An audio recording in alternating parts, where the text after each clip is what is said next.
Hallelujah, good morning. एक बार फिर से प्रभु के वचनों को सुनने का अवसर प्रभु ने हमें दिया है। प्रभु का धन्यवाद हो। आप हर रोज लगातार हमसे जुड़ रहे हैं, हम आपके भी शुक्रगुजार हैं। आइए प्रार्थना से शुरुआत करें। पवित्र पिता, आपका धन्यवाद। हमें इस संसार में अपने जीवनों को कैसे जीना है, आपके वचन से आप हमें सिखा रहे हैं। हर रोज आप हमें अपने वचन से बलवंत करते हैं। आपका धन्यवाद। इस समय को आप आशीषित करें, अपने अनुग्रह में आगे बढ़ाएं। प्रार्थना यीशु के नाम से मांगते हैं, आमीन। प्रभु की महिमा हो। मसीहियों को केवल संडे क्रिश्चियंस होकर नहीं रहना चाहिए, केवल संडे को चर्च नहीं जाना चाहिए। अरे हर रोज ऑनलाइन में वचन सुनते ही तो है ना, काफी नहीं है। हफ्ते के मध्य में भी जाएं।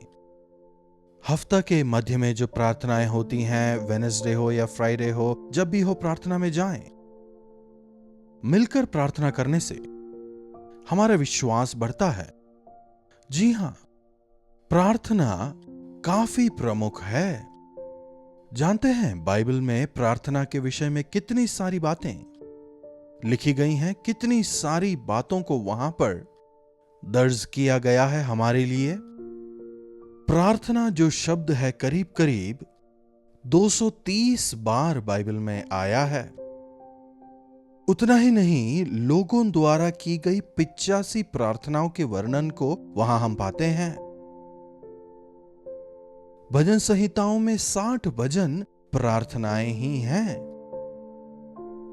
40 जगहों पर ग्रुप प्रेयर्स, चर्च प्रेयर्स होती है ना, ग्रुप प्रेयर्स का जिक्र करीब 40 बार हुआ है।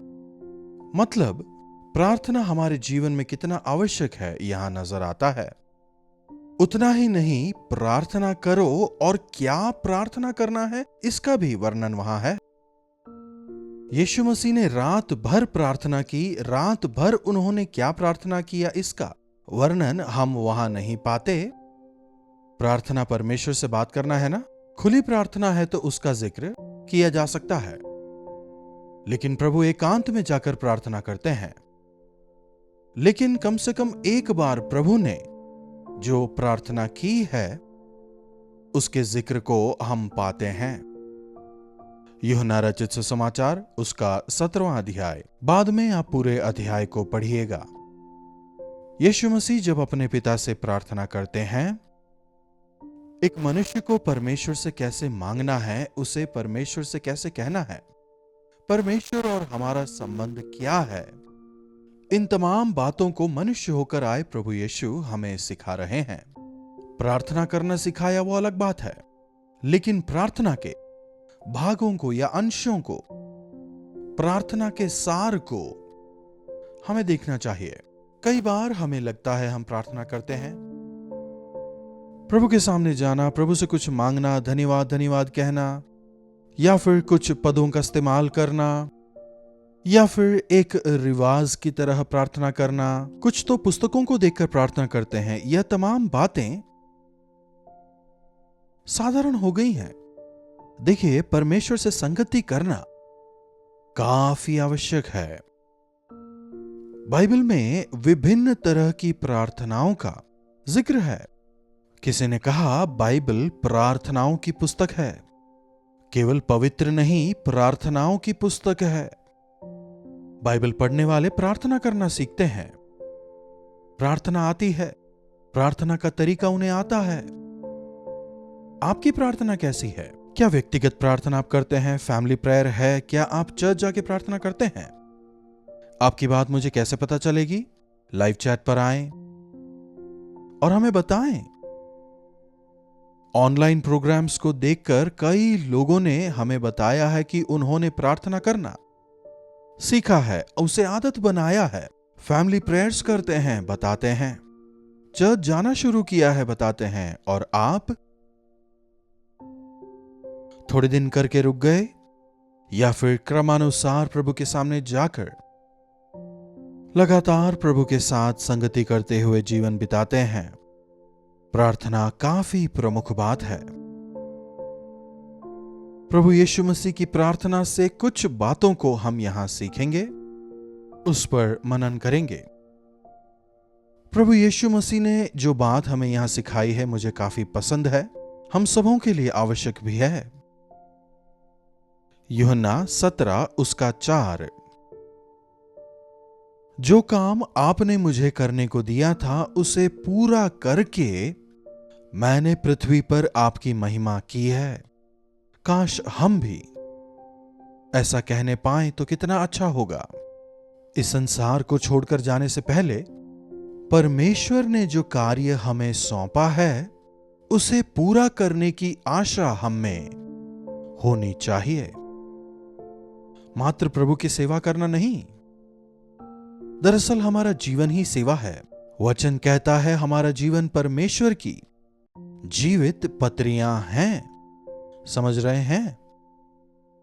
परमेश्वर ने हर एक के लिए कुछ काम करना निर्धारित किया है। हो सकता है आप मां हो और आपको लगता हो मैं नौकरी तो नहीं करती ना, मैं तो सेवा में नहीं हूं, मेरा परिवार पास्टर का परिवार थोड़ी है। लेकिन प्रभु ने आपको जिम्मेदारी दी है प्रार्थना के द्वारा बच्चों का लालन पालन करने, पति को उद्धार में स्थिर रखने या उसके उद्धार के लिए लगातार प्रार्थना करने, बुद्धिमानी से अपने घर की देखभाल करने, अपनी जिम्मेदारियों को पूरा करके प्रभु को महिमित करने के लिए प्रभु ने आपको चुना है। जब हम प्रभु के दिए कार्य को सही से करते हैं, उनके द्वारा दी गई जिम्मेदारी को पूरा करने से उन्हें महिमा मिलती है। हमारा नुकसान हुआ या फायदा ये ना सोचें, अरे मैं इतना कुछ कर रहा हूं, कोई ध्यान नहीं देता, मुझे तो कोई फायदा नहीं, कहते हुए अच्छे कार्य करना लोग छोड़ देते हैं। Don't do that. ऐसा बिल्कुल ना करें। प्रभु के चुने धन्य हैं। तेरे काम को तू पूरा कर, मैं तुझे प्रतिफल जरूर दूंगा। यह यीशु मसीह कह रहे हैं, आपने जो कार्य मुझे दिया था मैंने उसे पूरा किया है। आजकल आधे कामों को करना, बीच में ही कामों को रोक देना, ऐसी पद्धति नजर आती है। सब कुछ आधा अधूरा, सुबह से लेकर शाम तक एक काम भी पूरा नहीं होता। सुबह शुरू करते हैं, आधा ये आधा वो, थोड़ा ये थोड़ा वो, इस तरह से कुछ भी पूरा नहीं करते। क्या कहीं आप तो ऐसे नहीं हैं? क्या आपके घर में आशीष है? मैं बार बार कहता हूं, आज के काम को कल के लिए ना छोड़ें, रोज के काम को रोज ही खत्म करें। समझ रहे हैं? कल क्या होगा हमें नहीं पता। परमेश्वर ने हम में से प्रत्येक के लिए हर रोज कुछ ना कुछ करने के लिए एक जिम्मेदारी दी है। वो हमें कैसे पता चलेगा? बताइए। जब आप प्रभु के सानिध्य में समय गुजारेंगे। पूरी जिंदगी भर की जिम्मेदारी एक ही दिन में प्रभु आपको नहीं बताते। एक खत्म होने के बाद दूसरी जिम्मेदारी, दूसरी के बाद तीसरी। समझ रहे हैं ना? Step by step. हो सकता है हम ऊपर जाना चाहते हों, हम कूद के जा नहीं सकते, स्टेप बाय स्टेप ही जाना पड़ेगा। परमेश्वर की पद्धति सीढ़ियों की पद्धति है, लेकिन लिफ्ट की पद्धति नहीं है। कदम कदम करके ही हम आगे बढ़ सकते हैं। लिफ्ट में बटन दबाते ही ऊपर चले जाते हैं सेकंड्स में। यदि बिजली चली गई या लिफ्ट खराब हो गया तो बस खत्म, है ना? कई बार हम तुरंत बड़े हो जाने की इच्छा रखते हैं और उसके लिए हम छोटे रास्ते चुनते हैं, शॉर्टकट्स। बाइबल पढ़ने के दौरान कई बातें मुझे चकित करती हैं। जैसे मैं तुझे आशीष दूंगा, तेरी कमाई को आशीष दूंगा नहीं लिखा, तेरी मेहनत को मैं आशीष दूंगा। जो तू मेहनत करके कमाता है मैं उसे आशीष दूंगा, प्रभु कहते हैं। आपकी धोखाधड़ी को या रिश्वत लेकर कमाई गई दौलत को, इन्हें आशीष नहीं मिलने वाली। कितनी बदतर परिस्थितियों को आज हम देख सकते हैं। गलत तरीकों से कमाकर आजकल लोग कुबेर बन रहे हैं। मेहनत करके कमाने वाले आज भी उधर ही हैं। इसे देख निराश हो जाएं, लेकिन यदि प्रभु उसे आशीष दें तो आप उसमें भी बचा पाएंगे। उससे बढ़कर आप में शांति होगी, संतृप्ति आप में होगी। और क्या चाहिए? यदि हम में संतृप्ति है, भले ही पैसा हो या फिर ना हो, कुछ भी हो या ना हो, संतृप्ति है तो काफी है ना। कई लोगों के पास पैसा है पर तृप्ति नहीं, शोरगुल है पर तसल्ली नहीं। क्या लाभ है बताइए? आपने जो कार्य मुझे सौंपा मैंने पूरा किया, पूरा खत्म किया है। आपने जो कार्य सौंपा उसे संपूर्ण तौर पर पूरा करके मैंने आपके नाम को महिमित किया है। क्यों ना हम भी हर रोज सुबह प्रभु से पूछें, प्रभु आज मैं क्या करूं कि आपका नाम महिमित होने पाए। प्रभु मेरे कार्यों द्वारा, प्रभु मेरे चाल चलन द्वारा आपका नाम महिमित होने पाए। यदि आप ऐसी प्रार्थना करने पाएं तो हर रोज रात को सोने से पहले आप कहने पाएंगे, प्रभु आपने जो कार्य मुझे सौंपा मैंने उसे पूरा किया।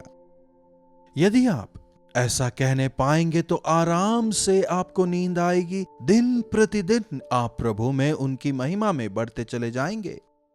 एक और बात जिसने मुझे आकर्षित किया वो है 10वीं आयत, 17वां अध्याय 10वीं आयत। जो मेरा है वह आपका है और जो आपका है वो मेरा है, और इससे मेरी महिमा प्रकट हुई है। जो मेरा है वो आपका है, जो आपका है वो मेरा है। क्या आज हम प्रभु से यह कह सकते हैं? एक बार जरा बोल के देखिए, कितनी चकित करने वाली यह बात होगी। प्रभु मेरा जो है वो आपका है और जो आपका है वो मेरा है। जो हमारा है उसका अगर लिस्ट बनाए तो क्या होगा? कितना होगा? अगर करोड़पति हैं तो शायद करोड़ होंगे। जो कुछ हमारे घर में है सब का लिस्ट बना के बैंक में जो है पैसा, सोना, चांदी, जमीन, सब कुछ का हिसाब लगाने से कितना कुछ निकल कर आएगा बताइए? कितना हो सकता है सोचिए। क्या है हमारे पास? जो आपका है वो अगर प्रभु का है, जब आपने प्रभु को दिया, और जो प्रभु का है वो आपका है, तो प्रभु के पास क्या है? अरे क्या बात कर रहे हैं? क्या ऐसा कह रहे हैं? अरे ये पास्टर लोग तो हमारे दशवान से ही जीते हैं। जी हां, कुछ हद तक आपकी बात भी सही है। ऐसे जीने वाले भी कई सारे पासबान हैं। पैसों के लिए सेवा करने वाले सेवक उन दिनों में भी थे और आज भी हैं। ऐसा कोई नहीं जिसे पैसा नहीं चाहिए। जो परमेश्वर को महिमित करना चाहते हैं वे पैसों से प्रेम नहीं करेंगे। वे पैसों के पीछे नहीं जाएंगे, पैसा उनके पीछे आएगा। तुम्हारी जरूरतों को मैं पूरा करूंगा, प्रभु ने कहा है ना। जी हां, हमारे जीवनों में जिस दिन हम प्रभु के प्रति समर्पित हो जाएं, हमारे पास सब कुछ होगा। प्रभु मेरा सब कुछ आपका है और आपका जो है मेरा है। क्या है उनके पास? सोना मेरा है, चांदी मेरा है। वचन कहता है, आकाश मेरा सिंहासन और पृथ्वी पैरों की चौकी है। वे सर्वशक्तिमान हैं, सर्वोन्नत हैं। ऐसे महान शक्तिशाली सृष्टिकर्ता परमेश्वर जिन्होंने सब कुछ बनाया, उनका सब कुछ यदि हमारा है, इस संसार की छोटी मोटी चीजों के पीछे भागकर, झगड़कर जीने की आवश्यकता नहीं।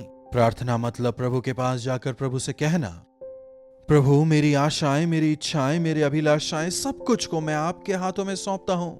आपकी योजनाओं को, आपकी इच्छाओं को आप मेरे जीवन में पूरा करें। जब हम ऐसे समर्पित करेंगे, हर चीज में हम बढ़ेंगे। प्रार्थना। महापवित्र परमेश्वर, प्रभु आज इस सुबह के समय एक बार फिर से हम आपके सामने आते हैं।